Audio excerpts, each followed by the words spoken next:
యోగం అంటే సంబంధం జోడించడం.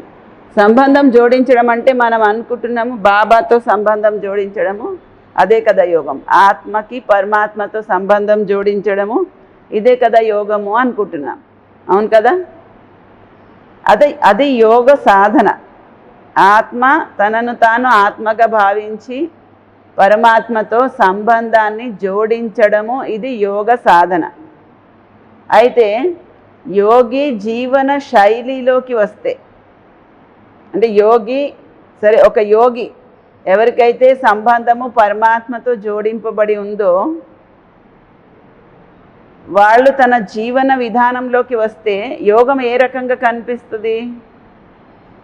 ఏ రకంగా కనిపిస్తుందంటే, యోగి జీవితంలోకి మార్చుకుంటే యోగాన్ని, దాని భావార్థం ఏమవుతుందంటే యోగం అనగా జోడించడము కదా. మరి యోగి జీవనం అనగా దాని గురించి వివరిస్తున్నారు. యోగం అంటే జోడించడం, ఆత్మ పరమాత్మతో సంబంధాన్ని జోడించడం. మరి యోగి జీవనంలోకి వస్తే గనక సదా స్వయంతో, యోగి జీవితం అంటే సదా స్వయంతో స్వయం జోడింపబడి ఉండాలా? ముందు తన స్వయంతో కనెక్ట్ అయి ఉండాలి ఫస్ట్. దాని గురించి కూడా వివరించారు. సదా స్వయంతో జోడింపబడి ఉండాలి, ప్రియమైనటువంటి బాబాతోనూ జోడింపబడి ఉండాలి. ఇంకా ఇంకా ఇంకా దేంతో జోడింపబడి ఉండాలి? సదా స్వయంతో జోడింపబడి ఉండాలి, ప్రియమైన బాబాతో జోడింపబడి ఉండాలి, సదా పరివారంతోనూ జోడింపబడి ఉండాలి. పరివారంతో, చదువుతోనూ జోడింపబడి ఉండాలి. యోగి జీవనం అన్న దానిలోకి వస్తే కనుక స్వయంతో జోడింపబడి ఉండాలి, ప్రియమైన బాబాతో జోడింపబడి ఉండాలి, పరివారంతో జోడింపబడి ఉండాలి, చదువుతోనూ జోడింపబడి ఉండాలి. దీన్ని మనము నిజ జీవితంలోకి మలుచుకుంటే యోగి జీవితంలో జోడించడం అన్నదానికి అర్థం ఇది.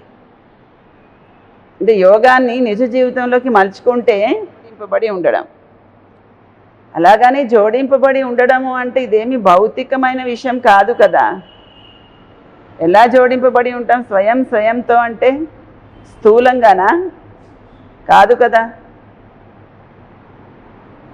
అంటే అంతర్ముఖులు అవ్వాలి, ఆత్మ పరిశీలన చెయ్యాలి, ఏకాంతవాసి అవ్వాలి, మిమ్మల్ని మీరు చూసుకోవాలి అని బాబా చెప్తారు. అంటే ఇదేమైనా బయటికి కనిపిస్తుందా? మనం అంతర్ముఖులు లేదంటే ఏకాంతవాసి, ఆత్మ పరిశీలన చేసుకునేవాళ్ళు అంటే గంటలు ఒక దగ్గర కూర్చొని తన్ని తాను అట్లా చూసుకుంటూ కూర్చోవాలా? ఒక దృష్టి మనకి మన స్వయం మీద కూడా ప్రతి సందర్భంలోనూ ఉండాలి కదా. అది స్వయంతో జోడింపబడడం. ఇవన్నీ జోడింపబడడం అనేది ఏది కూడా మనది భౌతికంగా కాదు. యోగం అనేది భౌతికం కాదు కదా. మన యోగము బయటి వాళ్ళ యోగం అయితే భౌతికంగా ఉంది, కానీ మన యోగము భౌతికంగా లేదు. మన ఈ రాజయోగం చాలా సూక్ష్మంగా ఉంది, భౌతికం కానటువంటిది. దీనిలో ఆత్మ తనతో తానే జోడింపబడి ఉండాలి. రాజయోగంలో ఏముండాలి? ఆత్మ తనతో తాను జోడింపబడి ఉండాలి. ఏ మాత్రము దేహభ్రాంతి, దేహాభిమానంలోకి రాకూడదు. తనతో తాను జోడింపబడి ఉండడము అంటే జనరల్గా ఏమవుతుందంటే స్వయంతో జోడింపబడి లేనప్పుడు ఆత్మ వెళ్ళిపోయి దేహంతో కనెక్ట్ అయిపోతుంది కదా. ఎక్కువగా ఏమవుతుంది? ఆత్మ వెళ్ళి శరీరంతో కనెక్ట్ అయిపోతుంది. కానీ బాబా ఏమంటారు? ఆత్మ తనతో తాను జోడింపబడి ఉండాలి. ఇది యోగము. ఏమాత్రము దేహభ్రాంతి, దేహాభిమానంలోకి రాకూడదు, దేహ అహంకారంలోకి రాకూడదు. మనం గమనిస్తే మనకి తెలుస్తుంది. ఎక్కడైనా సరే మనకి అహంకారం వస్తుంది అనుకోండి, అది దేనివల్ల వస్తుంది? ఆత్మ దేహంతో కనెక్ట్ అయిపోయినప్పుడు వస్తుంది. ఆత్మ తనతో స్వయంతో తాను కనెక్ట్ అయితే అహంకారము రాదు కదా, వస్తుందా? స్వయంతో జోడింపబడి ఉండడం, ఆత్మతో జోడింపబడి ఉండాలి, శరీరంతో కాదు. దేహభ్రాంతిలోకి రాకూడదు. మన మనస్సు ఇంకా చెప్తున్నారు, ఆత్మ స్వయంతో జోడింపబడి ఉండడం అన్న దాని గురించి ఇంకా చెప్తున్నారు. మన మనస్సు ఒకటి చెప్తుంది, బుద్ధి ఇంకోటి చెప్తుంది, సంస్కారాలు వేరొకటి చెప్తున్నాయి, కర్మల్ని మరొకటి చేస్తున్నాయి. మనసు ఒకటి చెప్తుంది, బుద్ధి ఇంకోటి చెప్తుంది, సంస్కారాలు వేరొకటి చెప్తున్నాయి, కర్మలు ఇంకోటి చేస్తున్నాయి. మళ్ళీ సంబంధము వ్యవహారంలోకి వచ్చినప్పుడు అది ఇంకో రూపంలోకి వస్తుంది. అంటే మనం స్వయంతో జోడింపబడి ఉన్నామా? ఒక్కొక్కసారి మనము ఎవరినైనా అంటాం, వాళ్ళు ఏం మాట్లాడుతున్నారో వాళ్ళకే తెలియట్లేదు, అప్పుడు ఒకటి చెప్పారు ఇప్పుడు ఇంకోటి చెప్తున్నారు అంటాం కదా. అంటే ఏంటి? ఆలోచించేది ఒకటి, చెప్పేది ఒకటి, మరి వ్యవహారంలోకి వస్తే కర్మలు ఇంకోటి, వ్యవహారం ఇంకోటి ఉంటే మనం మన స్వయంతో కనెక్ట్ అయ్యి లేమని కదా అర్థము. మన స్వయంతో మనం కనెక్ట్ అయ్యి ఉండాలి. మనం నిన్న ఒక సంకల్పం చేశాము, ఆ సంకల్పం ఈరోజు కూడా నాకు గుర్తుండాలి. నిన్న నేను ఈ సంకల్పం చేశాను, ఈరోజు నేను బాబా ముందు దాని గురించి మళ్ళీ ఆలోచించాలి, బాబా ముందు ఉంచాలి, మళ్ళీ ఆ సంకల్పం బాబా ముందు ఉంచాలి, రివైజ్ చేసుకోవాలి. నేను నిన్న చేసిన సంకల్పము ఈరోజు ఎంతవరకు ప్రాక్టికల్లో రావడానికి అటెన్షన్ పెడుతున్నాను, ఇది ఉండాలి కదా.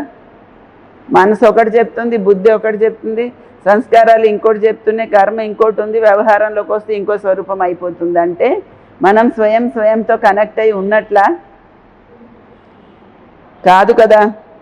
ఆ విధంగా ఉండకూడదు. స్వయంతో కనెక్ట్ అయ్యి జోడింపబడి ఉండడము అంటే మనం మన స్వయంతో జోడింపబడి ఉండాలి. నా మనసు ఏం చేస్తుంది, నా బుద్ధి ఏమంటుంది, సంస్కారాలు ఏమున్నాయి, కర్మలు ఏం చేస్తున్నాను, ఎప్పటికప్పుడు ఒక చెకింగ్ అనేది, అటెన్షన్ అనేది ఉండాలి. తర్వాత బాబాతో జోడింపబడాలి, పరివారంతో కూడా జోడింపబడే ఉండాలి, కలిసే ఉండాలి. మనం పరివారంతో కలిసి ఉండడానికి అటెన్షన్ పెడతామా? లేదంటే ఏదైనా చిన్న విషయం వస్తుంది, నాకెందుకు వాళ్ళతో, నేను వాళ్ళతో మాట్లాడను, దూరంగా ఉంటానంటారా? కొంతమంది చాలా తొందరగా ఎవరితో అయినా దూరం అయిపోతారు. అదేం పెద్ద గొప్ప విషయం కాదు. దూరం అయిపోవడం పెద్ద గొప్ప విషయం ఏముంది? కలిసి ఉండడమే కొద్దిగా శ్రమ చేయాలి. మరి యోగ సాధన కదా, జోడింపబడి ఉండడము అంటే పరివారంతో కూడా జోడింపబడి ఉండాలి తప్పనిసరిగా. ఎవరిలో అయినా గుణాలు మనకి నచ్చలేదు, ఎవరిదైనా విధానం మనకు నచ్చలేదు, ఎవరన్నా ఏమన్నా అన్నారు మనని, వెంటనే వాళ్ళతో దూరం అయిపోతాం అంటే కుదరదు. దూరం అయిపోతారా? దూరం అవ్వడానికి వీల్లేదు. కొంతమంది ఏం చేస్తారంట అంటే పరివారంతో కనెక్ట్ అయి ఉండడం అంటే మన అవసరార్థం కూడా కనెక్ట్ అవ్వకూడదు. ఇది మన జీవన విధానము. పరివారంతో జోడింపబడి ఉండడము అనేది మనకి బాబా ఇచ్చిన జీవన విధానము కదా. కాబట్టి ఆ విధానంలో జీవించాలి మనము. అవునా? ఒక జీవన విధానాన్ని బాబా మనకి ఇచ్చారు, ఆ విధానంగా జీవించాలంతే. కొన్నిసార్లు ఎలా ఉంటుందంటే కొందరు ఎవరితో అయినా కనెక్ట్ అయిపోవాలంటే బాగా కనెక్ట్ అయిపోతారు, కట్ చేసేయాలంటే వెంటనే కట్ చేసేస్తారు, ఈజీగా కనెక్ట్ చేసుకుంటారు, ఈజీగా కట్ చేస్తారు. అవసరార్థం అన్నమాట. మనకి ఇప్పుడు ఆ అవసరం ఏముంది చెప్పండి, అంత పనే ఉంది. అలాంటి తత్వము మనలో ఉండకూడదు. అవసరము అనవసరము కాదు ఇక్కడ, కానీ జీవన విధానం ఇది. మనము పరివారంతో కూడా కనెక్ట్ అయ్యే ఉండాలి. దానికి ఒక ఎగ్జాంపుల్ చెప్తున్నారు. ఇప్పుడు ఏవైనా సెంటర్స్, గీతా పాఠశాలలు అలా ఉంటాయి అనుకోండి. ఎవరికైనా వాళ్ళ సెంటర్ బాగా తయారవనంత వరకు అయితే పెద్దవాళ్ళు, పక్కవాళ్ళు, వాళ్ళు వీళ్ళు అందరు హెల్ప్ చేయాలి, అందరితో మాట్లాడతారు, అందరు సహాయం తీసుకుంటారు. వాళ్ళది బాగా తయారైపోయింది అనుకోండి, మాకు ఇంకెవరితో కూడా పని ఏంటి అనుకుంటారు, మాకు అవసరం ఏంటి అనుకుంటారు. మాకే బోల్డ్ మా క్లాస్లో చాలామంది వస్తారు, మాది చాలా బాగా తయారైనటువంటి సెంటరు, మాకెవరితో పని లేదు అన్నట్టు నడుస్తారు. అదే ఏమీ తయారవని సమయంలో మీరు ఉండి ఉంటే ఏమందరు, ఏమీ లేని సెంటర్ నాకు ఇచ్చారు, ఇక్కడ ఏముందని అలాగని ఇలాగని అంటారు కదా. అన్నీ తయారైన తర్వాత ఏమంటారు, మాది చాలా బాగా సెటిల్ అయిపోయిన సెంటర్, మాకెవరితో పని లేదు అని అనుకుంటారు. అది రైట్ కాదు, అది మన జీవన విధానము కాదు. బాబాతోనూ జోడింపబడి ఉండాలి, పరివారంతో కూడా జోడింపబడి ఉండాలి. బాబాతో జోడింపబడి ఉండడం అంటే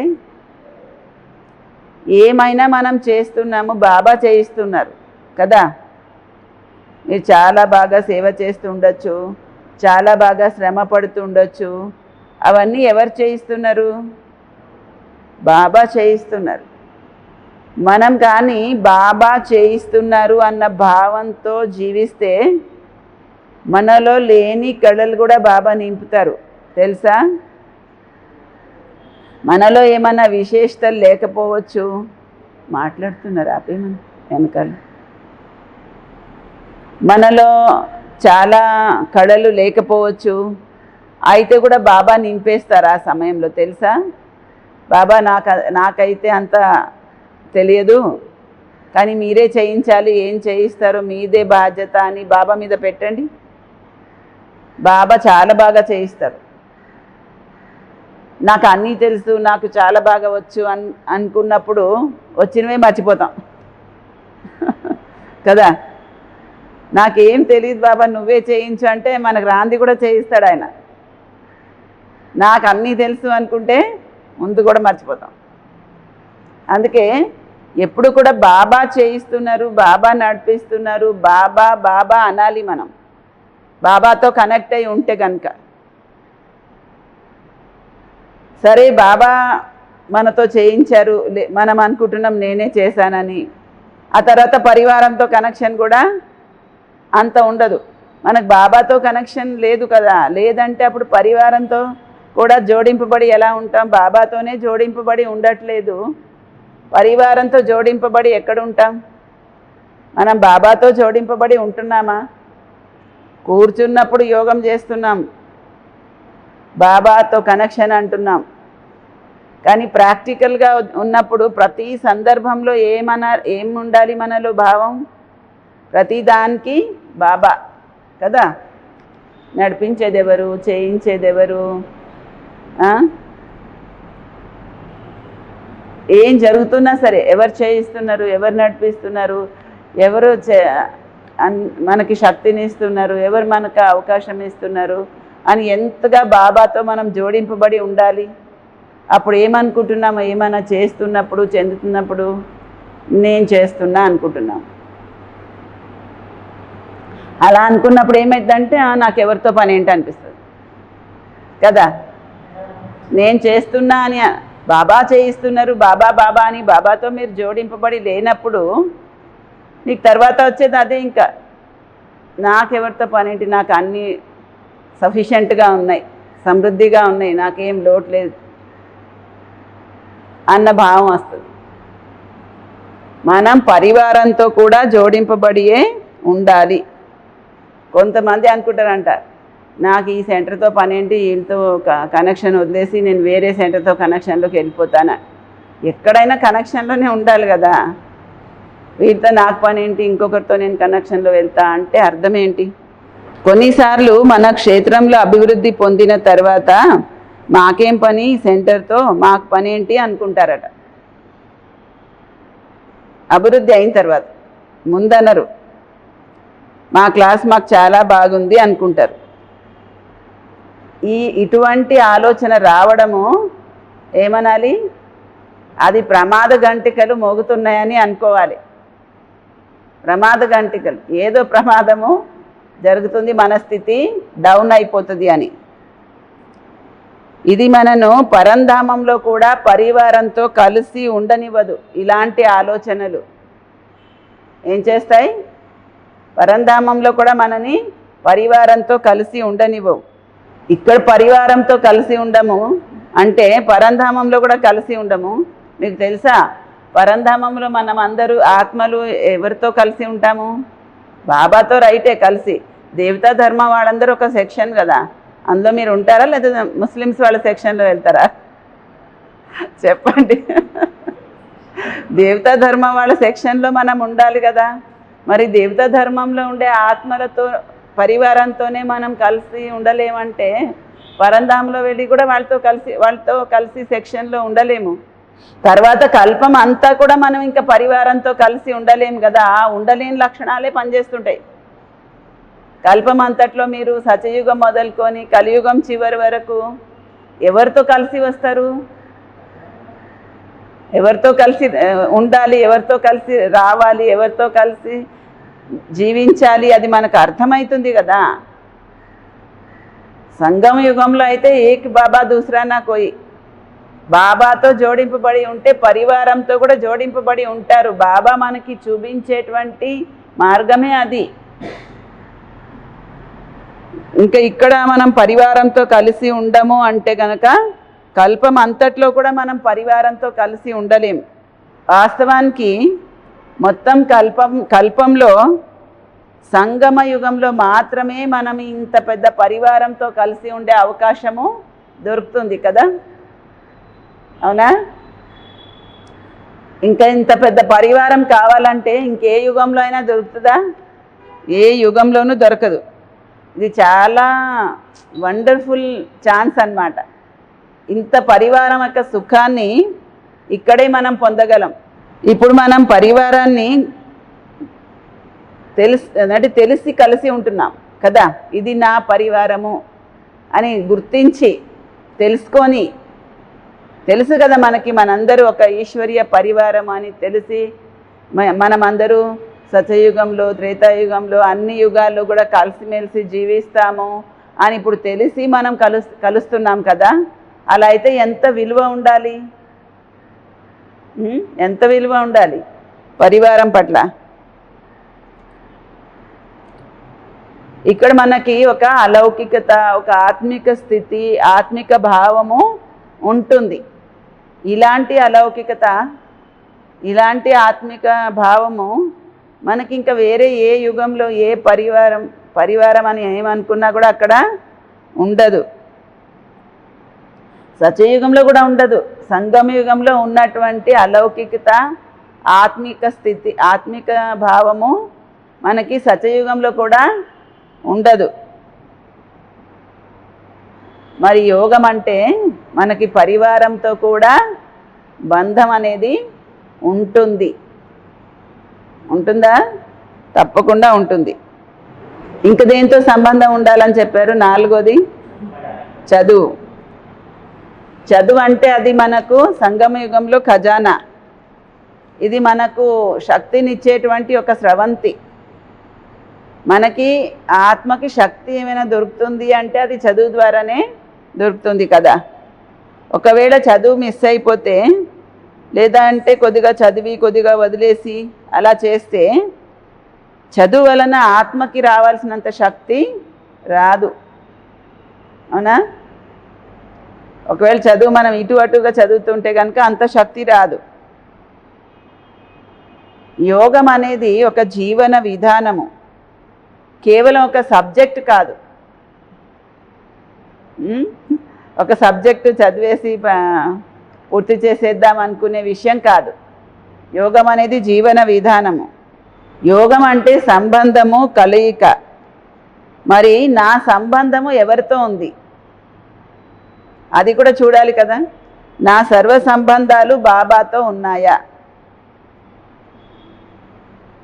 మనుషులతోనైతే మనకి సర్వ సంబంధాలు లేవు. మనుషులతో ఏం సంబంధం ఉంది? బాబాతో మనకు సర్వ సంబంధాలు ఉండాలి. బాబాతో నా బుద్ధి మనస్సుకి సంబంధం ఉండాలి. మనుషులతో అయితే ఇంకా టాటా చెప్పేయడమే, వెళ్ళిపోవడమే కదా మనం. ఇంకా ఇప్పుడు మన సమయం ఏంటి? ఇప్పుడు మన సమయం వెళ్ళిపోయే సమయం కదా. మనుషులతో మనకి బై బై చెప్పేసి వెళ్ళిపోయే సమయము.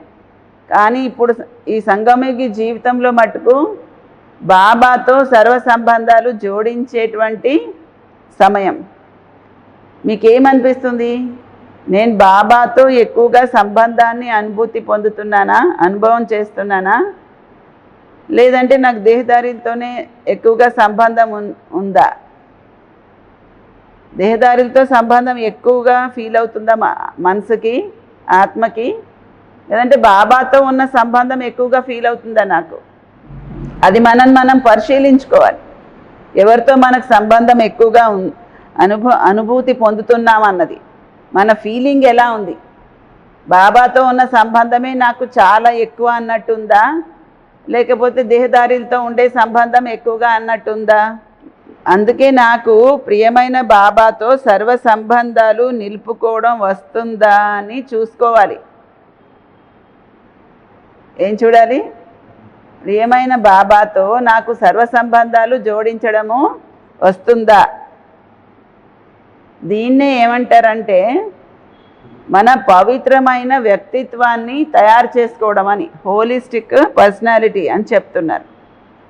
హోలిస్టిక్ పర్సనాలిటీ అంటే ఎంతగా మన సంబంధాలు అన్నీ బాబాతో జోడిస్తూ ఉంటామో అంతగా మన వ్యక్తిత్వంలో పవిత్రత అనేది వస్తూ ఉంటుంది. పవిత్ర వ్యక్తిత్వం అనగా దీనిలో మాత, పిత, సఖ, స్వామి అన్ని రకాల సంబంధాల సుఖము అనుభవం అవుతుంది బాబాతో. పవిత్ర వ్యక్తిత్వం అంటే బాబాతో మాత, పిత, సఖ, స్వామి అన్ని సంబంధాల యొక్క అనుభవము అవుతుంది. అంటే పిత రూపంలో బాబాతో నేను ఎలా నడవాలి, మాత రూపంలో అంటే బాబాని నేను మాతగా చేసుకుంటే, తల్లిగా చేసుకుంటే నేను ఎలా నడవాలి, బాబాతో సఖా రూపంలో ఎలా నడవాలి. ఇది ప్రత్యేకమైన ఒక సబ్జెక్ట్. సర్వ సంబంధాలు బాబాతో జోడించడము అంటే ఇది ఒక విశేషమైన సబ్జెక్టు. బాబాతో నేను ఒక్కొక్క సంబంధము జోడిస్తే కనుక నేను ఏ విధంగా నడవాలి అన్నది చాలా పెద్ద సబ్జెక్టు. కానీ యోగానికి అర్థమైతే సంబంధము కదా. మనం శివ్ బాబాతో సర్వ సంబంధాలు జోడించాలి. నాలో ఆత్మలో బాబాతో సర్వ సంబంధాలు, సర్వరసాలు, సర్వ సుఖాలు ఆ అనుభవము ఉందా? బాబాతో సర్వ సంబంధాలు, సర్వరసాలు, సర్వ సుఖాల యొక్క అనుభవం ఉందా నాలో, ఆత్మలో? ఇది మనము పరిశీలించాలి. ఏమంటారు? బాబాతో సర్వ సంబంధాల సుఖము, రసానుభూతి నాలో ఆత్మలో ఉందా, నాకుందా? అసలు చాలామంది ఎక్కువగా బాబాతో సంబంధం జోడించుకొని ఉండరు. ప్రతి సందర్భంలో, ప్రతి విషయంలో, ప్రతి సమయంలో కూడా మన మనసు ఎప్పుడు బాబా వైపుకే వెళ్తూ ఉండాలి. ఏదైనా విషయం వస్తే బాబాతో చెప్పాలి, బాబాతో మాట్లాడాలి, బాబాని అడగాలి, బాబా చెప్పేది వినాలి. అలా ఇంకా చాలా మన లోకమే బాబా అన్నట్టు అయిపోవాలి. అది బాబాతో సర్వ సంబంధాలు జోడించడం అంటే. మనకేమనిపిస్తుంది? నేను బాబాతో చాలా దగ్గరగా ఉన్నాను, నా మనసు, బుద్ధి, నా హృదయము బాబాతో చాలా దగ్గరగా ఉంది అని అనిపిస్తుందా? దేహదారితో సంబంధం ఉంటే ఎంత వాళ్ళతో దగ్గరగా ఉంటాము? ప్రతి విషయం ఇంకా వాళ్ళతోనే ఉంటుంది కదా. మరి బాబాతో సంబంధం ఉంటే ప్రతి సందర్భంలో, ప్రతి సమయంలో, ప్రతి విషయంలో ఇంకా నా మనసు, బుద్ధి, హృదయము ఎవరి వైపు వెళ్తుందంటే ఇంక బాబా వైపే. బాబా నువ్వే, బాబా నువ్వే అని అలా బాబా వైపే వెళ్తుందా? బాబాతో చెప్పాలి, బాబాతో మాట్లాడాలి. ఎంత గొప్ప వ్యక్తి మనకి దొరికారు చెప్పండి, ఎంత గొప్ప వ్యక్తి దొరికారు. ఇప్పుడు ఎవరైనా మనుషులతో మనకి ఫ్రెండ్షిప్ ఉంది, లేకపోతే అమ్మ నాన్న ఏదో సంబంధం ఉందనుకోండి, ఉంటే మనకి ఎవరితోనో సమస్య వస్తుంది, మన నాన్నకి చెప్పి కొద్దిగా వాడికి మనసు మార్చండి అని చెప్పగలమా? చెప్పగలమా? మన లౌకిక నాన్న అయితే ఎవరు మనసు మార్చలేరు. ఎవరితోనే మనకి ఇబ్బంది వస్తుంది, నాన్నగారు వాడి మనసు మార్చేయండి అని చెప్పగలమా? బాబాతో చెప్పగలమా? బాబాతో చెప్పొచ్చు, బాబా కొద్దిగా శక్తి నీవు, బాబా వాడికి కొద్దిగా పరివర్తన చెయ్యి అని ఏమైనా చెప్పొచ్చు కదా. మరి అటువంటి గొప్ప శక్తి మనకి తండ్రిగా దొరికినప్పుడు మనం బాబాతో ఎంతవరకు సంబంధం జోడించి జీవిస్తున్నాం? సర్వ సంబంధాలు బాబాతో జోడించామా? అంటే బాబాతో కనెక్ట్ అయిపోవాలి, బాబా వైపుకి వెళ్ళిపోవాలి మన మనసు, బుద్ధి. బాబాతో మాట్లాడాలి, బాబాతో శక్తి తీసుకోవాలి, బాబాకి చెప్పాలి, బాబాతో వినాలి, ఇంకంతా బాబాతోనే. అలా ఉంటుందా? మరి మాటల్లో ఏం చెప్తున్నాను అది కాదు, నా స్థితిలో ఏముంది, నేను బాబాతో ఎంత దగ్గరగా ఉన్నాను అన్నది కదా. నేను బాబా అంటే చాలా తీయగా చెప్తాను మరి, కానీ నా మనసు, బుద్ధి, హృదయము ఎంత బాబాతో జోడింపబడి ఉంది, బాబాతో కనెక్ట్ అయి ఉంది. ఇప్పుడు నేను ఒక్కదాన్ని జీవిస్తున్నా అని కాదు, నేను బాబా కలిసి జీవిస్తున్నాం, నాతో బాబా కూడా ఉన్నారు అన్న ఫీలింగ్ మనకు ఉండాలి సంబంధం ఉంటే. నేనొక్కతే అని ఎందుకు అనుకుంటున్నాం అంటే, అనుకోం మనం, అడవిలో ఒకరే పోయినట్టు పోతుంటాం అంతే. బాబా కూడా ఉన్నారన్న విషయమే మర్చిపోతాం, అలిగి అడవిన పడ్డట్టు ఉంటుంది కదా. బాబా ఉన్నారా మనతో పాటు? ఉన్నారని మీరు ఫీల్ అవుతున్నారా అసలు? చెప్పండి. నాతో కలిసి బాబా ఉన్నారు అని మీకు అనుభవం అవుతుందా? మీరు బాబాతో అంతగా సర్వ సంబంధాలు జోడించారా? ఒక్కొక్కసారి గమనిస్తే చాలామంది అంత ఏం జోడింపబడి ఉండరు. బాబా బాబా అంటుంటారు, జోడింపబడి ఉండరు. మళ్ళీ ఎదురుగా ఎవరు కనిపిస్తే వాళ్ళతో కనెక్ట్ అయిపోతారు కదా. ఎక్కువగాను దేహదారితో కనెక్ట్ అయిపోయి ఉంటూ ఉంటారు, బాబాతో కనెక్ట్ అయి ఉండేది తక్కువ ఉంటుంది. అంటే నేను ఇలా చెప్తున్నానని మీరు అనుకోవద్దు, కానీ లోపల పరిశీలించుకుంటే మనకు తెలుస్తుంది. చాలాసార్లు ఏదైనా విషయం మన ముందుకు వస్తే వెంటనే ఎవరో ఒకరితో మాట్లాడేసేయాలి, ఎవరో ఒకరితో షేర్ చేసుకోవాలి. బాబాతో మాట్లాడాలన్న ఆలోచన వస్తుంది మీకు. బాబా దగ్గర వెళ్దాం, బాబా ముందుకు కూర్చుందాం, బాబా ఈ విషయం ఇలా ఉంది, బాబా ఈ విషయం ఇలా ఉంది. వెంటనే బాబా ఎక్కడ గుర్తొస్తున్నారు మీకు? ఎవరో ఒకరు దేహదారిని గుర్తొస్తున్నారు, కానీ మీరు బాబాతో కలిసి జీవిస్తున్నారా? లేకపోతే బాబాతో కలిసి ఉన్నామని చెప్తూ మనుషులతో ఎక్కువ కలిసి ఉంటున్నారా? నేను ఎగ్జాంపుల్ చెప్తాను, అంటే ఈ ఎగ్జాంపుల్ చెప్తే మీకు బాగా అర్థమవుతుందని చెప్తున్నాను. బాబాతో సర్వ సంబంధాలు అంటే అర్థం అవడానికి చెప్తున్నాను. ఇప్పుడు ఒక భార్య ఉంది, ఆమెకి భర్త ఉన్నాడు, వాళ్ళు కలిసి జీవిస్తున్నప్పుడు ఏ విషయం వచ్చినా కూడా ఎవరితో మాట్లాడుకుంటారు? వాళ్ళ ఇంట్లో భర్త ఉన్నాడు, భార్య ఉంది, వాళ్ళిద్దరు మాట్లాడుకుంటారు కదా. అలా కాకుండా ఆమె ఈయన నా భర్త అని చెప్తుంది, కానీ ఏం విషయాలు ఉంటే వాళ్ళ ఆఫీస్లో కొలీగ్స్తోనే మాట్లాడుకుంటారు, వాళ్ళతోనే మాట్లాడుకుంటారు, ఫ్రెండ్స్తో మాట్లాడుకుంటారు, వాళ్ళతోనే చెప్పుకుంటారు, వాళ్ళతోనే చేసుకుంటారు, ఇంట్లో వాళ్ళతో ఏం చెప్పరు. అప్పుడు ఏమంటారు? అప్పుడు ఏమంటారు చెప్పండి? అంటే మీకు చాలామంది దొరికారు వెంట తోడుగా ఉండేవాళ్ళు. అది ఏం చెడు సంబంధం కూడా ఏం కాదు, ఫ్రెండ్స్, కొలీగ్స్ వాళ్ళందరూ ఉన్నారు కదా, వాళ్ళతో పని అయిపోతుంది కాబట్టి వాళ్ళతో చెప్పేసుకుంటున్నా, వాళ్ళతో మాట్లాడుతున్నాం, పని పూర్తి చేసేసుకుంటున్నా అంతే. ఇంకా ఇంట్లో ఉన్న వాళ్ళతో అసలు ఏం చెప్పేది లేదు, మాట్లాడేది లేదు, ఏం లేదంటే ఏం సంబంధం ఉంది? సంబంధం అనేది ఒకటి ఉంటే మనతో కలిసి ఎవరున్నారో వాళ్ళతో చెప్పాలి కదా. మరి ఇప్పుడు చెప్పండి, మీతో కలిసి ఎవరున్నారు? ప్రతిదీ బాబాకి చెప్తున్నారా? మన మనస్సు దాన్ని స్వీకరించాలి ముందు. నేను బాబాతో కలిసి జీవిస్తున్నాను, బాబా నాతో ఉన్నారు, బాబాతోనే నాకు సర్వ సంబంధాలు, మిగతా అందరితోనూ నామమాత్రమే అన్న భావం ఉంటే అప్పుడు ఏం చేస్తాం? ప్రతి విషయం బాబాతోనే షేర్ చేసుకుంటాము, బాబా నుండే శక్తి తీసుకుంటాము, ఇంకేమైనా బాబాతోనే, ఇంకొకరితో ఏమీ లేదు. మనకు తెలుస్తుంది ఏ సందర్భంలోనైనా నాకు బాబా ఎక్కువ అనిపిస్తున్నారా, దేహదారులు ఎక్కువ అనిపిస్తున్నారా? గమనించుకుంటే తెలీదా? ఎందుకు తెలీదు?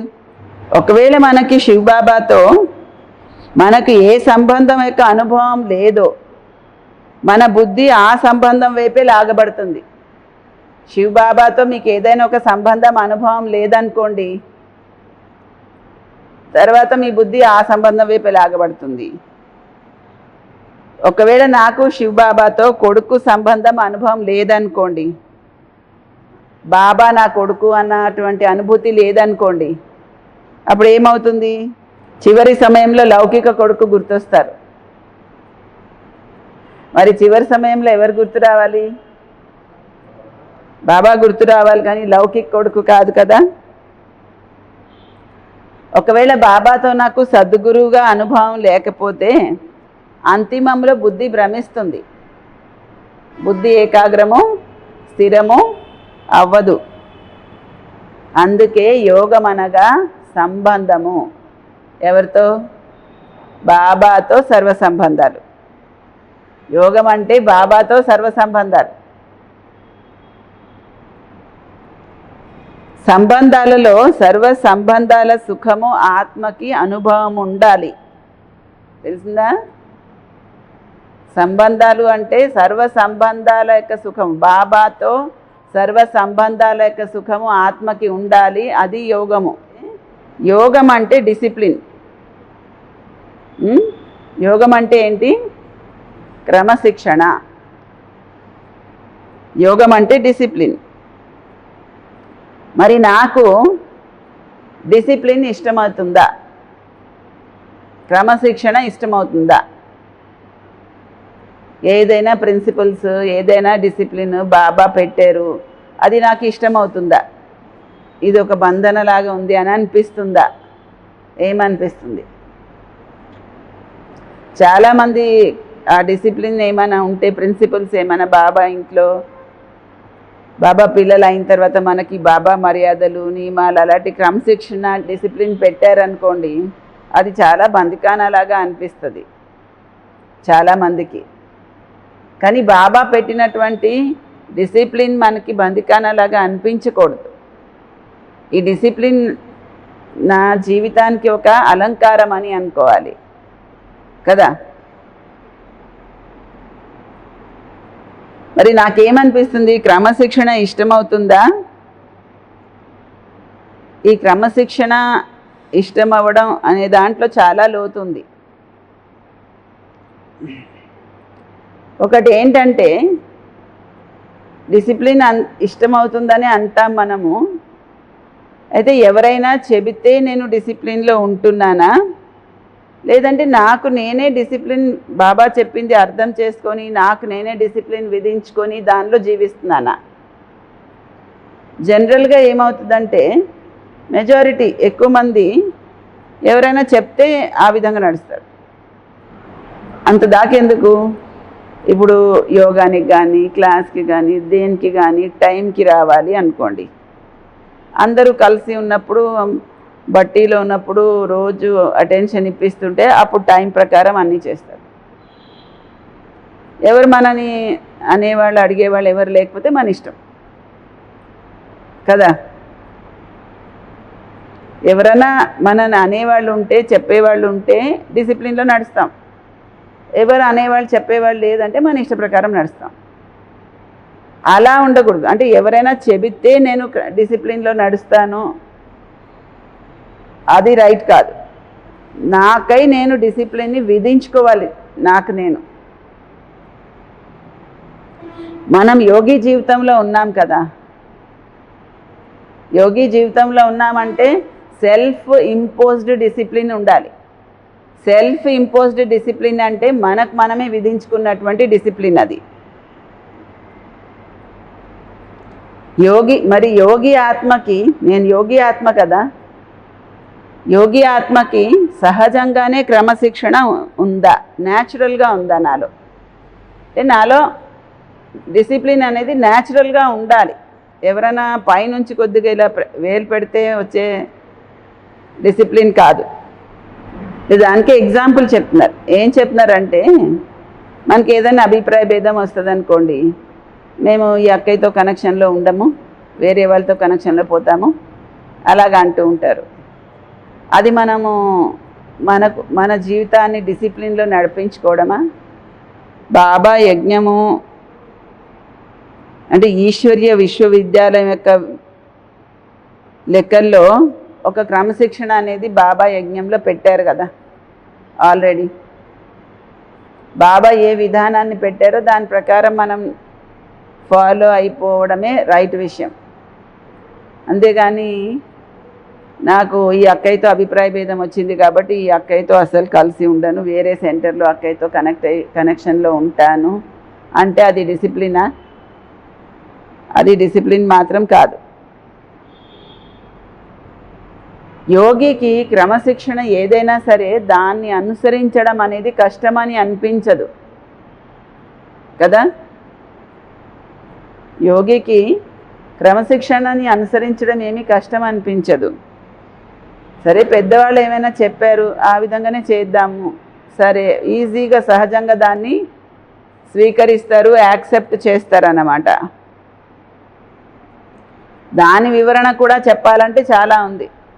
డిసిప్లిన్ క్రమశిక్షణ యొక్క వివరం కూడా చాలా ఉంది. అది ఇప్పుడు తీసుకుంటే యోగం యొక్క లక్షణాల గురించి పక్కకి వెళ్ళిపోతుంది. అందుకని యోగి లక్షణాల గురించే మనం తెలుసుకుందాం, అది తర్వాత. అయితే యోగం అంటే యోగం ద్వారా ఒకటి సంబంధం జోడించడము, వీటన్నిటి గురించి చెప్పారు కదా. స్వయంతో జోడింపబడి ఉండడము, ప్రియమైనటువంటి బాబాతో జోడింపబడి ఉండడము, చదువుతో జోడింపబడి ఉండడము, ఇవన్నీ చెప్పారు కదా. బాబాతో సర్వ సంబంధాలు, పరివారంతో జోడింపబడి ఉండడం అన్నీ చెప్పారు కదా.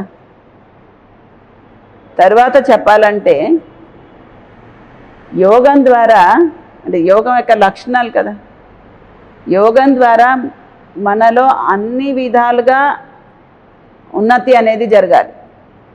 ఆత్మలో అన్ని విధాలుగా వికాసము జరగాలి. ఎందుకంటే యోగేశ్వరుడైన బాబా మనకేం లక్ష్యం ఇచ్చారంటే సర్వగుణ సంపన్నులు అవ్వాలి, 16 కళల సంపూర్ణులు అవ్వాలి. సర్వగుణ సంపన్నులు, ఏదో 2 గుణాలు 3 గుణాలు అని చెప్పలేదు బాబా. యోగం అంటే అన్ని విధాలుగా వికాసం అనేది జరగాలి, అన్ని గుణాలు మనలో రావాలి, సర్వగుణాలతో సంపన్నులు అవ్వాలి, 16 కళలతో సంపూర్ణులు అవ్వాలి, ప్రతి గుణంలో సంపన్నులు అవ్వాలి అని చెప్పారు బాబా. ఒక గుణం ఇంత ఉండాలి, ఇంకో గుణం అంత ఉండాలి అని, ఒక గుణానికి ఇంత పర్సంటేజ్, ఇంకో గుణానికి అంత పర్సంటేజ్ అని బాబా ఏమీ చెప్పలేదు కదా. కళలు కూడా 16 మొత్తం ఉండాలి. 1-2 తక్కువ ఉంటే కుదరదు. ఆ 16 కళలు కూడా మళ్ళీ సంపూర్ణంగా ఉండాలి. మనము యోగం చాలా బాగా చేస్తే, బాబాతో చక్కగా యోగం జోడించుకుంటే మనలో ఈ 16 కళలు కూడా ఆటోమేటిక్గా పైకి వస్తాయి. యోగము మనలో అన్ని కళల్ని నింపుతుంది. తెలుసా? యోగం ఏం చేస్తుంది? మనలో అన్ని కళలు నింపుతుంది. ఉదాహరణకి చెప్తాను. చాలామంది ఈ విషయంలో చెప్తారు కూడా. బాబా జ్ఞానంలో వచ్చిన తర్వాత ఫలానా పని చేయడం నాకు అస్సలు రాదు, అయితే కూడా బాబా చేయించారు, బాబా నేర్పించారు అని చాలామంది చెప్తూ ఉంటారు. జ్ఞానం చెప్పడం విషయంలోనేంటి, వంటలు చేయడం విషయంలోనేంటి, ఏదైనా ప్రోగ్రాం ఏర్పాట్లు చేయడం విషయంలో ఏంటి, ఈ విషయాలన్నింటిలోనూ, ప్రతి విషయంలోనూ, ఏ పనిలో అయినా సరే మనం బాబాతో యోగం సరిగ్గా జోడించుకొని ఉంటే ఏమవుతుందంటే మనలో లేనటువంటి కళల్ని కూడా బాబా బాబా స్మృతి ద్వారా వృద్ధి అవుతుందన్నమాట. ఎలా అంటే మీకు చాలా ఎగ్జాంపుల్స్ తెలియదు. ఒక అక్కయ్య సెంటర్లో ఉంటున్నారంట. ఆమెకి హిందీ తప్ప ఏ భాష రాదు. ఒకసారి ఒక ఫారినర్ వచ్చారంట.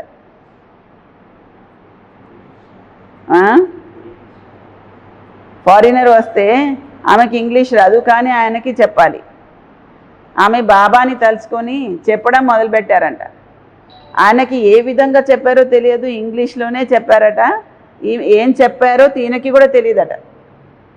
కానీ ఆ వచ్చిన వ్యక్తి మాత్రం చాలా సాటిస్ఫై అయ్యి వెళ్ళారట. ఇంగ్లీష్లో చెప్పారట, ఇంగ్లీష్ రాదు. మరి ఆ కళ ఎక్కడి నుండి వచ్చింది?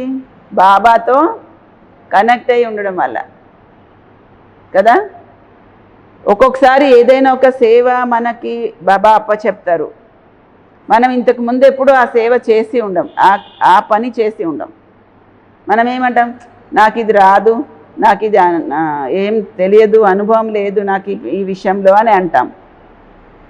మరి అక్కడే కదా చేయడంలో కళలు బయటికి వస్తాయి. ఏ సేవ అయినా సరే బాబా మనకి ఇస్తే నాకు రాదు, నాకు తెలియదు, నాకు అనుభవం లేదు అనకూడదు. సరే బాబా నాకు ఈ సేవ ఇస్తున్నారు అంటే బాబా నాతో చేయిస్తారు. ఎలాగైనా సరే ఏం చేస్తారో చూద్దాం, బాబాయే చేయిస్తారు అనుకోవడం, దాన్ని చేయడానికి మనం ఒక అడుగు ముందుకేయడం చేస్తే నిజంగా బాబా మనలో ఆ కళలు కూడా నింపేస్తారు. తెలుసా? అందుకని రాదు అని ఏ పని గురించి కూడా మనం అనకూడదు, ఏ సేవ గురించి కూడా మనం అనకూడదు బాబా దగ్గర. బాబా నాకు ఈ సేవ ఇచ్చారంటే ఈ కళలు నాలో లేకపోయినా ఆయన నింపుతారు అన్న భావం ఉండాలి. యోగంతోనే అన్ని కళలు మనలో వస్తాయి. బాబా అయితే 16 కళలు సంపూర్ణులుగా అవ్వాలని అంటున్నారు కదా. ఇది యోగేశ్వరుడైన బాబా మనకి ఇచ్చిన లక్ష్యం. ఒక్కొక్కసారి మనం గమనిస్తాము, ఒక్కొక్క క్లాస్లో చాలామంది జ్ఞానంలోనైతే తెలివిగానే ఉంటారు, కానీ యోగంలో బలహీనంగా ఉంటారు. అలా అంటున్నానని తప్పుగా భావించకండి అంటున్నారు ఆశా దీది. ఎందుకు ఆ విధంగా చెప్తున్నారంటే చాలా వరకు క్లాస్లో స్టూడెంట్స్ జ్ఞానంలో తెలివిగానే ఉంటారు, కానీ యోగంలో విషయానికి వచ్చేసరికి బలహీనంగా ఉంటారు. ఆశా దీది చెప్తున్నారు. ఏమంటున్నారంటే, నేను మొత్తం మీద భారతదేశంలో తిరిగాను, ఎక్కడికి వెళ్ళినా సరే మీకు ఏ సబ్జెక్ట్ గురించి క్లాస్ చేయమంటారు అని అడిగితే ప్రతి చోట యోగం గురించి చెప్పమని అడిగారు. అంటే అర్థం ఏంటి? యోగం విషయంలో ఆన్ ది హోల్ బలహీనంగా ఉన్నారనే కదా. యోగం మన సంపూర్ణ అభివృద్ధి కోసమే ఉంది. శరీరం అంతా బాగుంది, ముక్కు బాగలేదు, శరీరం అంతా బాగుంది, కన్ను చెవి బాగలేదు అంటే అది సంపూర్ణమా? కాదు కదా. అలాగే మనం చేసే యోగం ద్వారా బాబా నుండి మనం పొందే శక్తులు అది ఎక్కడో ఒక చోట పని చేస్తుంది, ఇంకో చోట పని చేయట్లేదు అనడానికి వీల్లేదు. ఇప్పుడు మనం ఆహారం తీసుకుంటున్నాం, ఆహారం శరీరానికి అంతటికీ ఒకలాగే శక్తిని ఇస్తుంది కదా. పై భాగానికి ఇస్తుంది, కింది భాగానికి ఇవ్వట్లేదు. అట్లా ఎక్కడైనా కాలుకి ఇస్తుంది, చేతులకి ఇవ్వట్లేదు. అట్లా ఉంటుంది ఎక్కడన్నా? ఇప్పుడు మన శరీరంలో రక్తం సరిగా ఉంటే శరీరం అంతటా సరిగ్గా ఉంటుంది. ఓ దగ్గర సరిగ్గా ఉండి ఓ దగ్గర సరిగ్గా లేకపోవడం ఉండదు కదా. అలాగే యోగం మనం చేస్తున్నట్లయితే అది అన్ని విధాలుగా మన వ్యక్తిత్వం పైన ప్రభావము చూపిస్తుంది, ఉన్నతి కూడా చేస్తుంది. అంతేగాని ఒక్కొక్క విషయంలో యోగం పనిచేస్తుంది, ఇంకొక విషయంలో పని చేయట్లేదు అనుకోవడానికి వీల్లేదు. అలా ఉంది అంటే అర్థమేంటి? మనం మన శక్తి ఎంతవరకు ఉపయోగించగలమో అంతవరకు ఉపయోగిస్తున్నాం. మన పాత ఆలోచన విధానము, మన పాత ఇంట్రెస్ట్లు, దాని ప్రకారం మనకి ఏ విధంగా మన సంస్కారాలు, దీన్ని బట్టి ఎక్కడ మనకి ఎలా ఇంట్రెస్ట్ ఉంటే అలా ఉపయోగించి నడుస్తున్నాం శక్తిని. తప్ప యోగం అయితే కనుక మాత్రం, యోగం సరిగా ఉంటే మాత్రం అన్ని విషయాల్లోనూ యోగం యొక్క ప్రభావము ఉంటుంది. మనం చేసే యోగం ద్వారా బాబా నుండి మనం పొందే శక్తులు ఎక్కడో ఒక చోట వెళ్ళి ఎక్కువ ప్రభావం చూపించడం అనేది ఉండదు. ఒక్కొక్కసారి అక్కయ్యలు అంటారు, మా క్లాస్ వాళ్ళకి సేవ అంటే చాలా ఇష్టము అని. అది చాలా మంచి విషయమే. కానీ అంతే ఇష్టము ఇతర సబ్జెక్ట్స్ పైన కూడా ఉందా? అది కావాలి. అంతే ఇంట్రెస్ట్ ఇతర సబ్జెక్ట్స్ పైన కూడా ఉందా అన్నది కావాలి. యోగం అంటే సంపూర్ణము. ఇంతకన్నా ఉన్నతమైన విద్య ఈ భూమి మీదే కాదు, మొత్తం 3 లోకాల్లోనూ ఎక్కడా లేదు. బాబా నేర్పించేటువంటి రాజయోగ విద్య, ఇంతకు మించినటువంటి విద్య భూమి మీద కాదు 3 లోకాల్లో ఇంకెక్కడా లేదు. అటువంటి విద్య 3 లోకాల్లోనూ లేనటువంటి విద్య భగవంతుడు తన పిల్లలైనటువంటి మనకి నేర్పుతున్నారు. ఈ విద్య యొక్క వెలుగు మనలో ఎంతగా కనిపించాలి? యోగ విద్య, దాని భక్తి మార్గంలో ఏదో చెప్తారు, రాజవిద్య, రాజగుహ్య విద్య, యోగ విద్య అని చెప్తారు. అలాంటి గుహ్యాతి గుహ్యమైన రాజగుహ్యమైన యోగ విద్య బాబా మనకి నేర్పిస్తున్నారు. దాని వెలుగు మనలో ఎంతగానో ఉండాలి కదా. ఆలోచించండి, మనన చింతన చేయండి. ప్రతి పరిస్థితిలోనూ అంటే యోగం యొక్క సాధన మనం చక్కగా చేస్తున్నట్లయితే ప్రతి పరిస్థితిలోనూ సమానంగా ఉండాలి. యోగి లక్షణం ఏంటి? సర్వకాల సర్వావస్థల్లో అన్ని పరిస్థితులలో సమానంగా ఉండాలి. లోపలి స్థిరత్వం ఉండాలి. యోగికి ఏముండాలి? లోపలి స్థిరత్వము.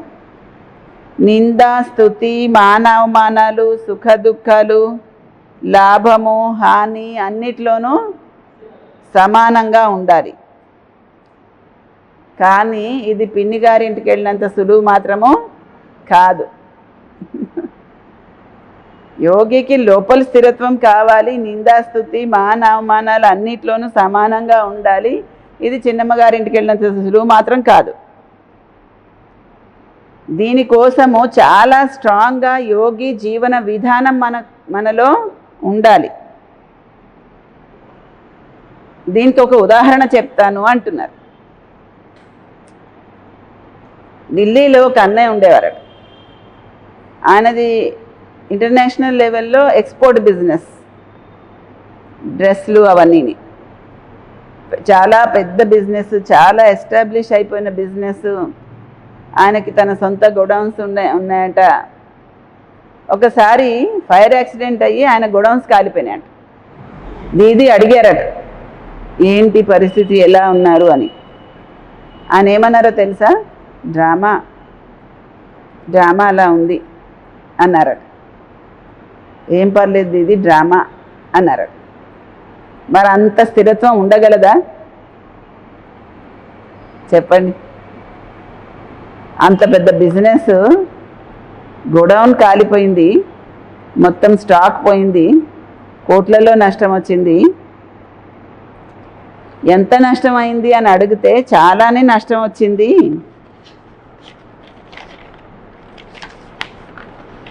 పర్వాలేదు బాబా ఉన్నారు కదా అన్నారంట. కోట్ల మీద చాలా నష్టం వచ్చింది కానీ బాబా ఉన్నారు కదా పర్వాలేదు అన్నారు. అంత స్థిరత్వం ఉండగలదా చెప్పండి? అంత స్థిరత్వం ఉండగలదా? యోగం అంటే ఆంతరిక స్థిరత్వం కదా. దీది రోజు ఫోన్ చేసేవారంట, ఆయన ఏమన్నా కొద్దిగా అలజడి అవుతారేమోనని. పర్లేదు నేను బాగానే ఉన్నాను దీది, ఏం పర్లేదు, నా గురించి ఏం వరి అవ్వకండి అని చెప్పారంట. ఇంకా గొప్ప విషయం ఏంటంటే ఆ సమయంలో కూడా ఆ అన్నయ్య బాబా యజ్ఞంలో ఇచ్చే సహయోగం తగ్గించలేదంట. ఎందుకు వద్దు అన్నా సరే పర్లేదు, మిగతావన్నీ ఎలాగా నడుస్తున్నాయి కదా, బాబాదే తగ్గించాలి ఏంటి అన్నాడంట. ఎంత స్థిరత్వం ఉందో చూడండి. జనరల్గా అయితే ఎవరైనా ఏదైనా పరిస్థితి వస్తే పరిస్థితి యొక్క ప్రభావానికి లోనైపోతారు ముందు కదా. పరిస్థితి యొక్క ప్రభావానికి లోనైపోయి చేయవలసిన పనులు సరిగా చేయరు, పట్టించుకోవాల్సిన బాధ్యతలు సరిగా పట్టించుకోరు, ఆలోచించరు, అలజడైపోతారు కదా.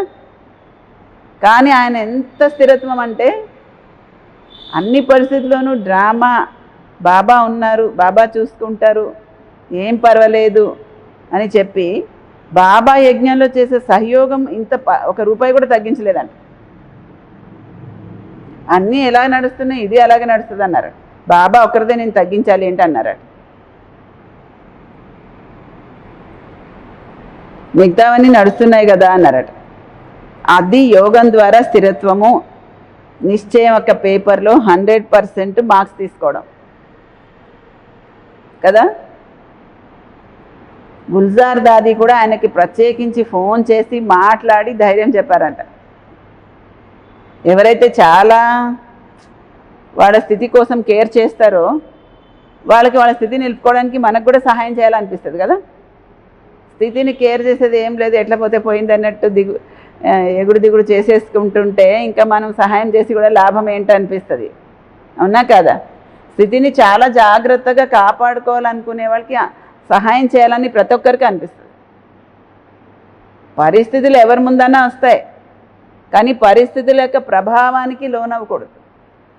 సరే, మన ఒక్కొక్కసారి కొద్దిగా మన పర్సనల్ లెవెల్లో ఏమైనా ప్రభావం వచ్చినా అది వ్యవహారికమైన లెవెల్లో ఇతరులతో సంబంధాల వరకు ఆ ప్రభావము వచ్చేయకూడదు, అలజడి, అవునంటారా?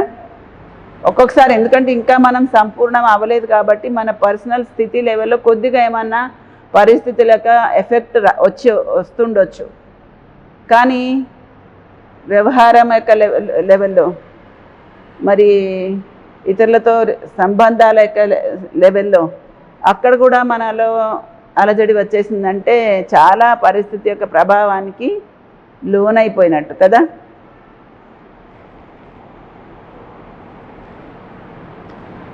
దీన్ని యోగం యొక్క సంపాదనతో స్వయాన్ని స్థిరంగా ఉంచుకోవడం అని చెప్తారు. ఏమంటారు దాన్ని? యోగం యొక్క సంపాదనతో స్వయాన్ని స్థిరంగా ఉంచుకోవడం. ఇదేమీ చిన్న విషయం కాదు. చాలా కాలము తపస్య చేసి చేసి బాబాను తోడు చేసుకొని జీవిస్తూ ఆ స్థిరత్వము వస్తుంది. ఇంకొక ఉదాహరణ చెప్తున్నారు. ఒక మాత ఉన్నారంట, ఆమె ఒక 28 సంవత్సరాలే వయసు. క్లాస్కి వస్తుంటారు ఇక్కడ గీతా పాఠశాలలో. ఒకరోజు ఇంటికి వెళ్తుంటే వాళ్ళ భర్త పేరు రాజీవ్. 3 రోజుల ముందు నుంచి రాజీవ్ని తీసుకెళ్ళిపోతాను, నువ్వు ఏడవు కదా అని ఎవరో అడుగుతున్నట్టు అనిపిస్తుందండి. రాజీవ్ని తీసుకెళ్ళిపోతాను, నువ్వు ఏడవు కదా అని ఒక 3 సార్లు 4 సార్లు అలా అడిగారంట. ఎవరు అలా ధ్వని వినిపిస్తుందంట. 2 పిల్లలు, ఆమె వాళ్ళ భర్త. అయితే ఒకరోజు సాయంకాలం వాళ్ళ భర్త ఆఫీస్ నుంచి వచ్చారట.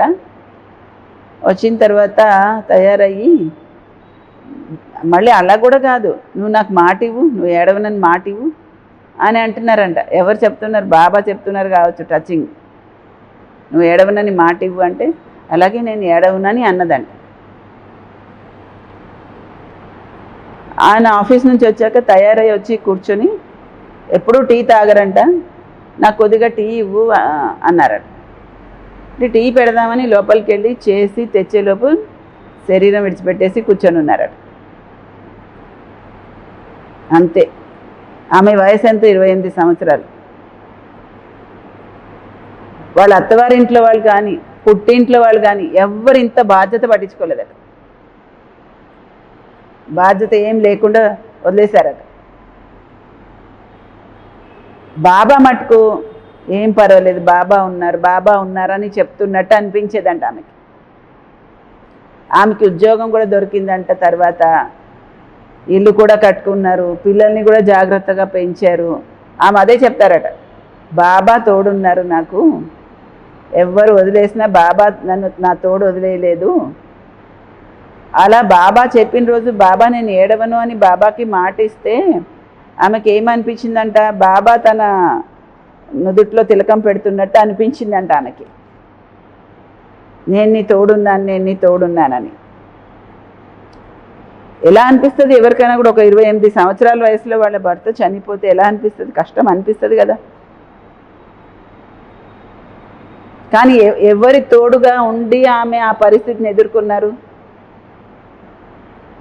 బాబా తోడు, బాబాతో మనసు బుద్ధి జోడింపబడి ఉండడం వల్లే కదా.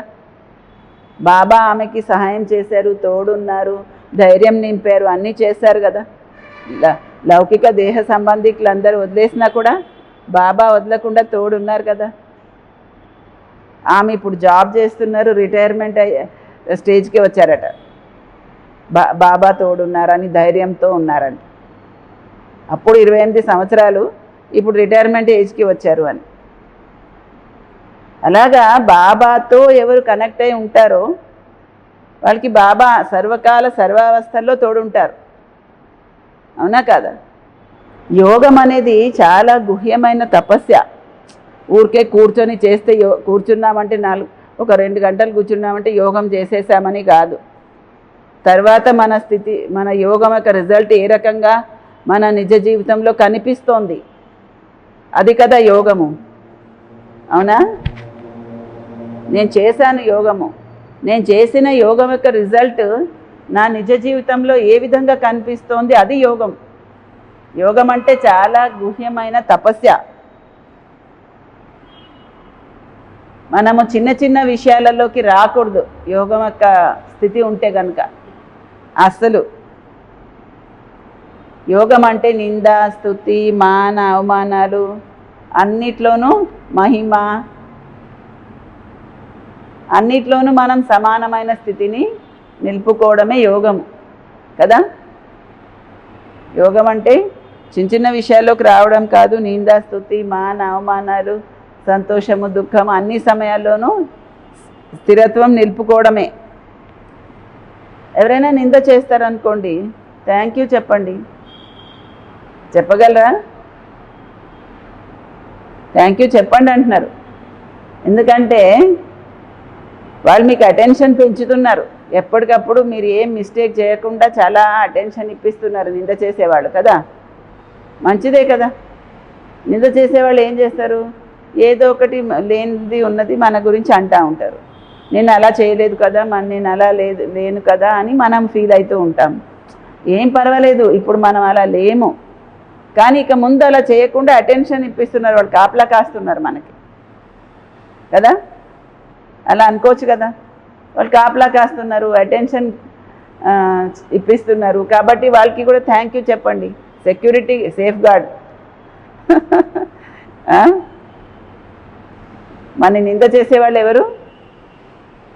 వాడు ఎంత ఆలోచిస్తున్నారు, వీళ్ళని ఏమనాలి, వీళ్ళలో తప్పు తీయాలని వెతికి ఆలోచించి మీరు కూడా మీ గురించి ఆలోచించుకోనంతగా వాళ్ళు ఆలోచించి తీసి మరీ మీకు చూపిస్తున్నారు కదా. అంటే తప్పకుండా థ్యాంక్ యూ చెప్పాలి. అవునా కదా? ఇప్పుడు మనం సెక్యూరిటీ పెట్టుకోవాలి, ఎవరినైనా కాపలా పెట్టుకోవాలంటే ఎంత ఖర్చు అవుతుంది. వాళ్ళు మనం ఏం ఖర్చు చేయకుండానే కాపలా కాస్తున్నారు, సెక్యూరిటీ ఇస్తున్నారు.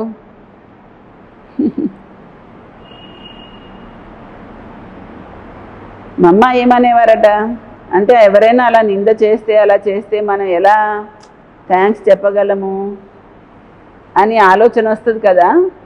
మా అమ్మ ఏమనేవారట, మీలో అలాంటి లోపం అయితే ఏమీ లేదు, అయినా కూడా ఎవరైనా అంటున్నారు అనుకోండి, మీరేం అలజడి అవ్వవలసిన పని లేదు. మీరు ఒక్కసారి మిమ్మల్ని మీరు లోపల చెకింగ్ చేసుకోండి.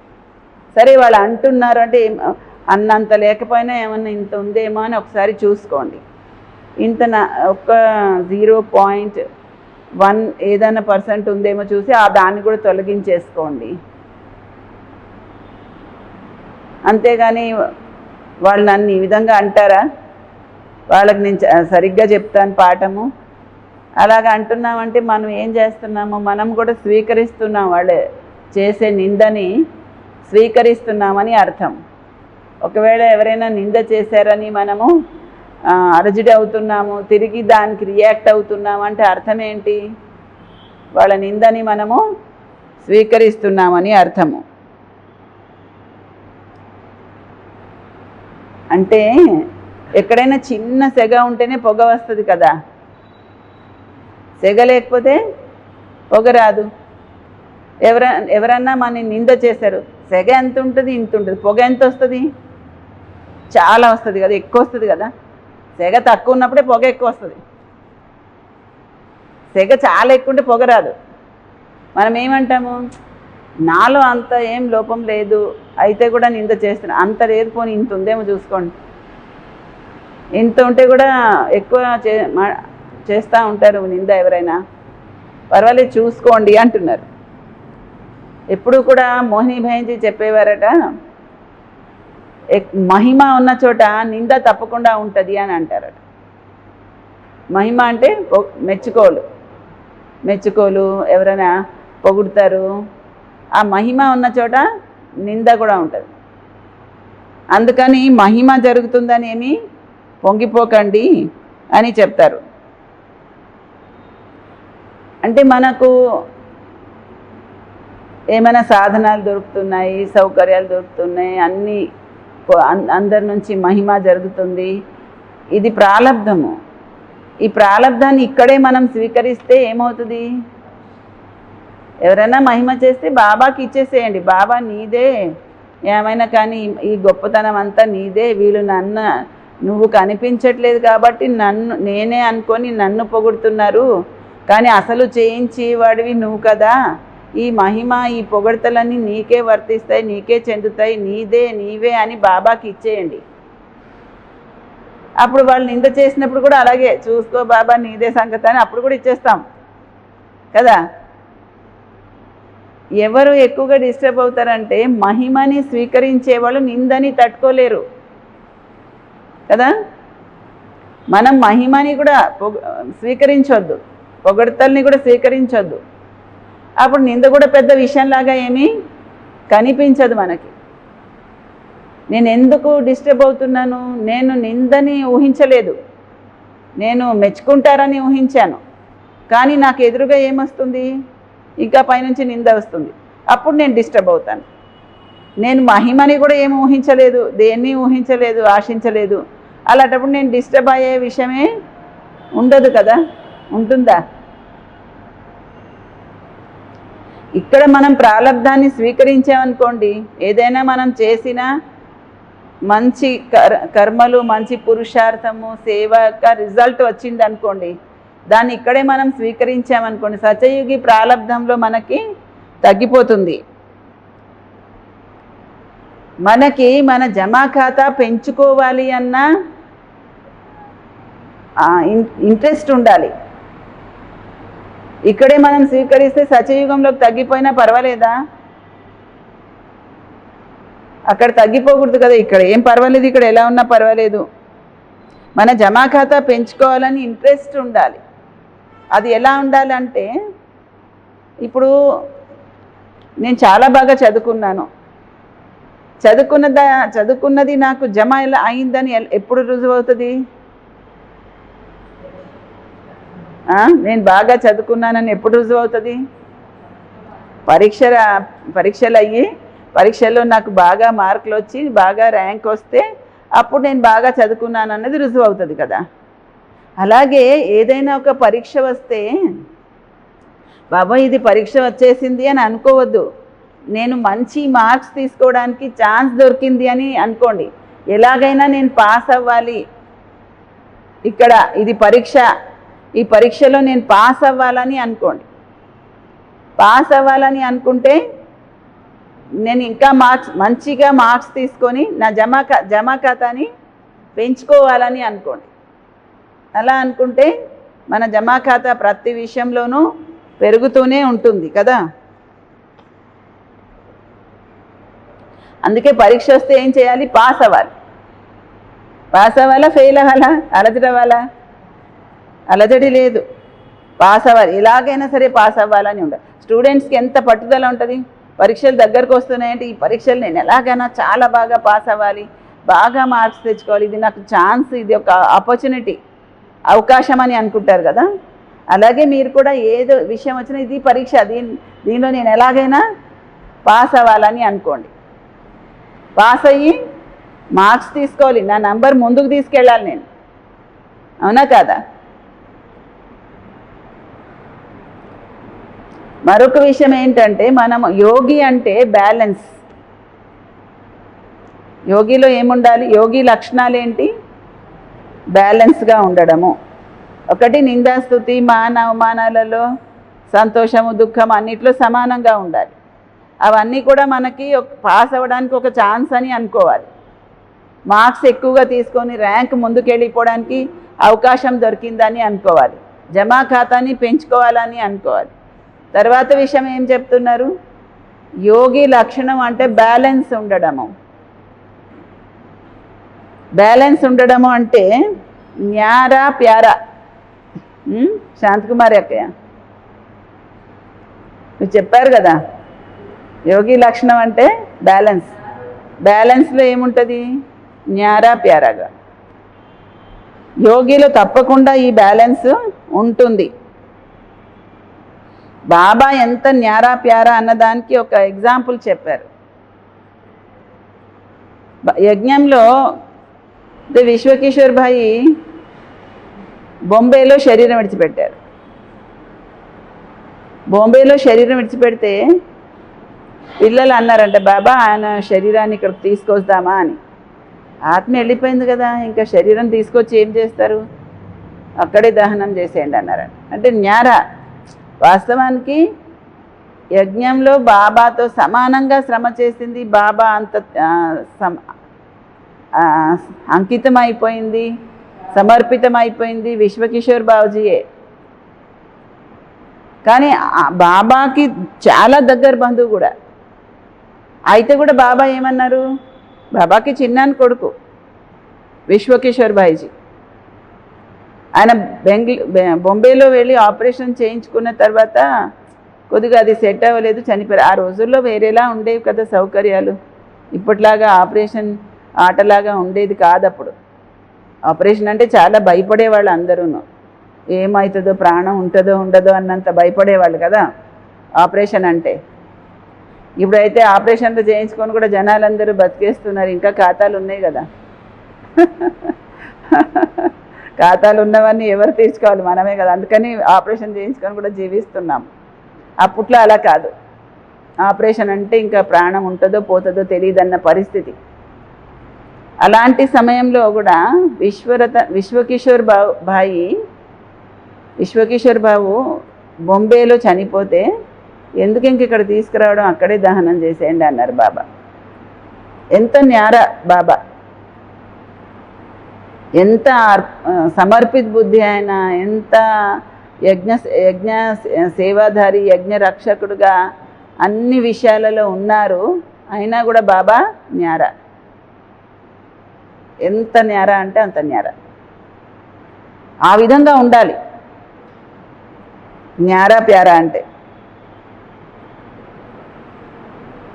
న్యారా ప్యారా అన్నది అర్థం కావాలంటే, బ్యాలెన్స్గా ఉంది అని తెలియాలంటే, మనకి ఎవరి మీదైనా కొద్దిగా ఎక్కువ ప్రేమ ఉందనుకోండి, అంటే అర్థం ఏంటి? మిగతా వాళ్ళ మీద తక్కువ ఉందనే కదా.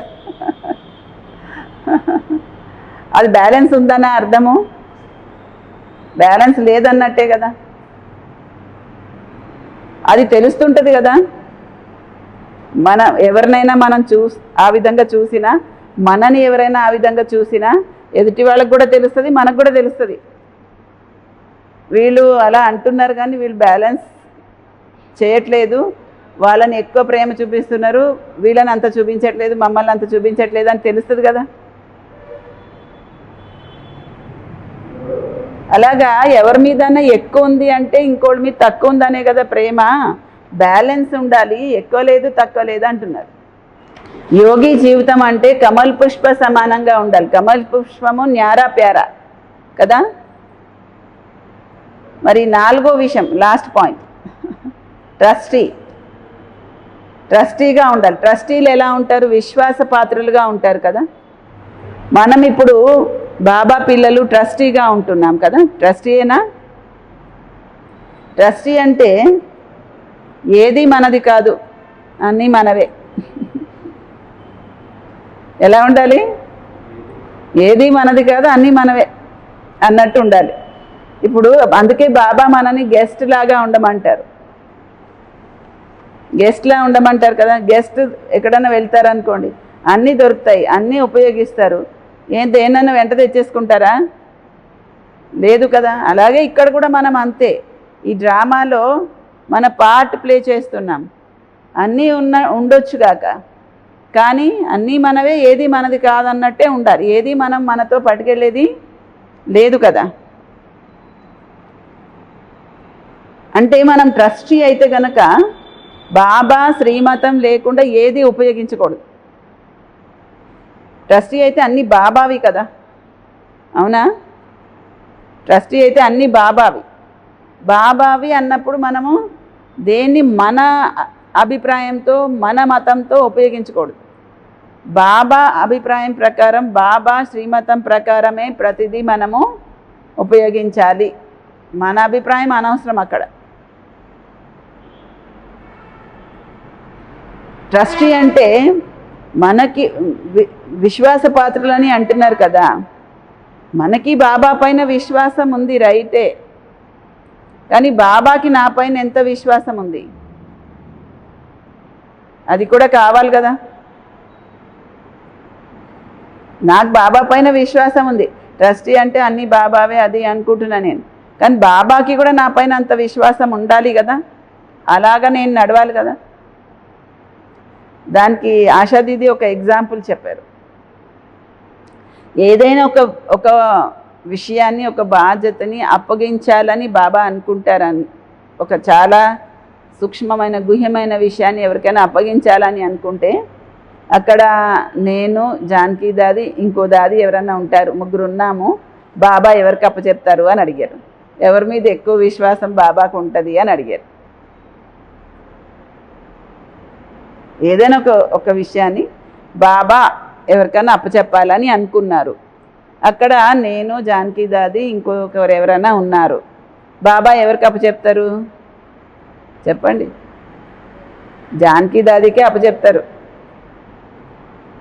మనందరికీ బాబా మీద విశ్వాసం ఉంది, కానీ బాబాకి మన మీద ఎంత విశ్వాసం ఉంది అనే దానికి ఆ ఎగ్జాంపుల్ చెప్పారు.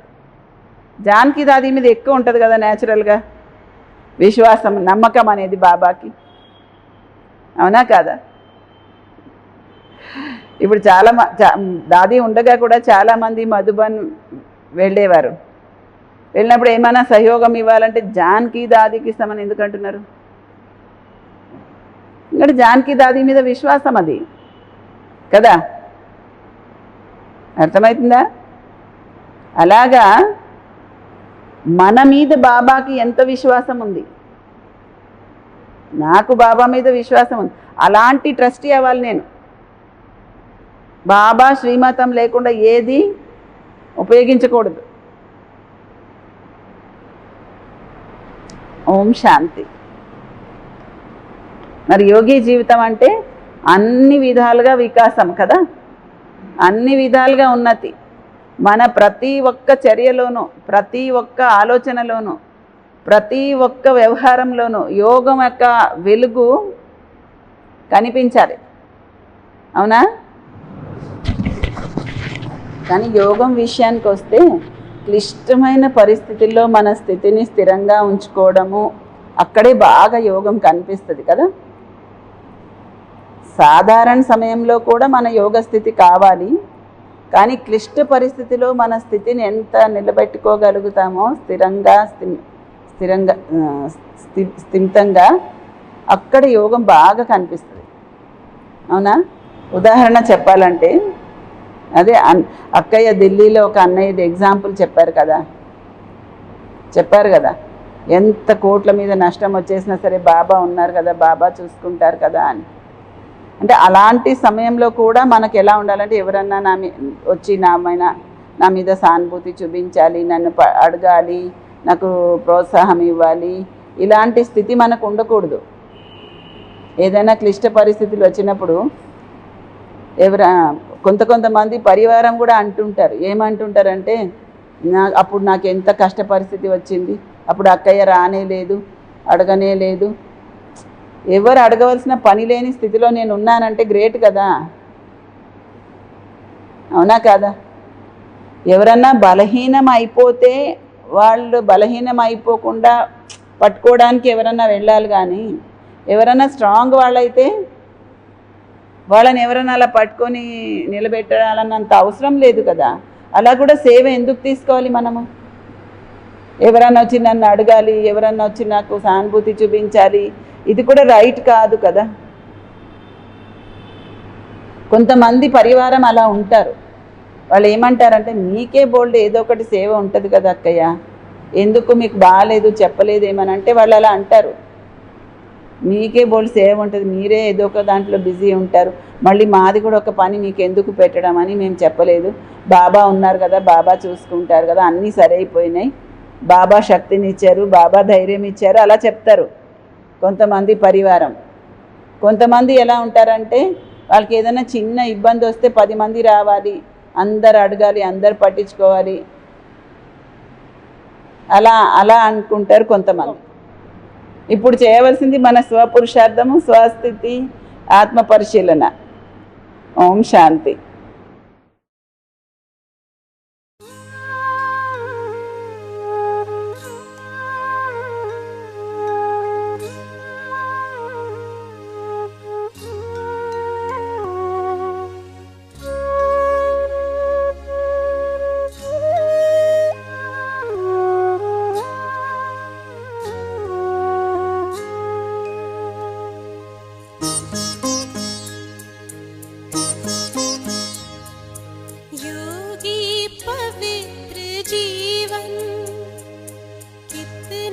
सुख